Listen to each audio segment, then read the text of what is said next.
you see what you guys did in the last little bit of the season as positive momentum? You got all the right guys in place, or is this like a thing where you guys haven't had the results you need in the last couple of years? And Yeah, I look at the last four out of the last 5 games, and I look at them optimistically.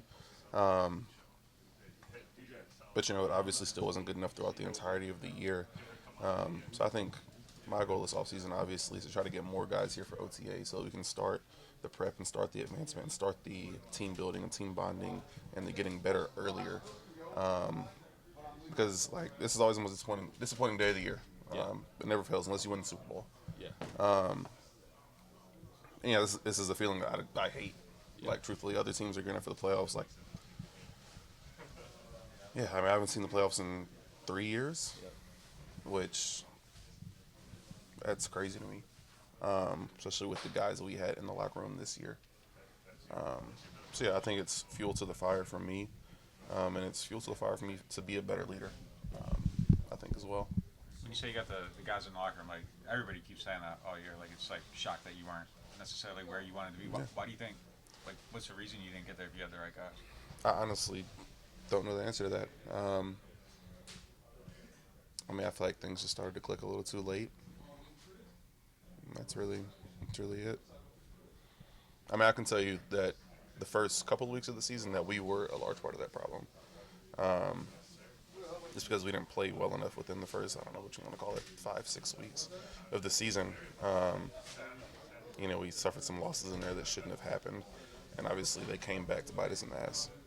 You said you mean the offensive line? Yes, offensive line wise, yeah. Are there any cultural improvements you think are needed or anything like that?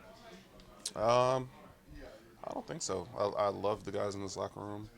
I feel like we're as tight-knit as any locker room could be.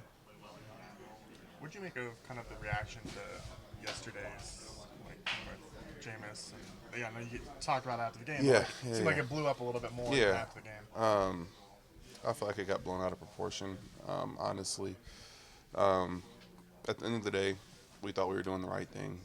And I feel like that moment, that play, kind of overshadowed what was probably our best game of the season. Is that frustrating? That you put performance like that, and that's kind of all anyone's.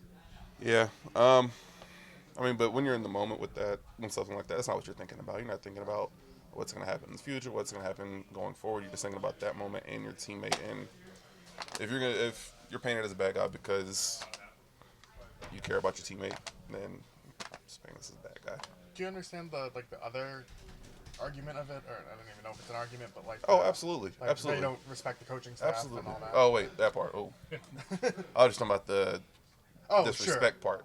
No, I do understand that part. Yeah, there is a contingent of they overrule Pete, or even Dennis. Oh. What is that?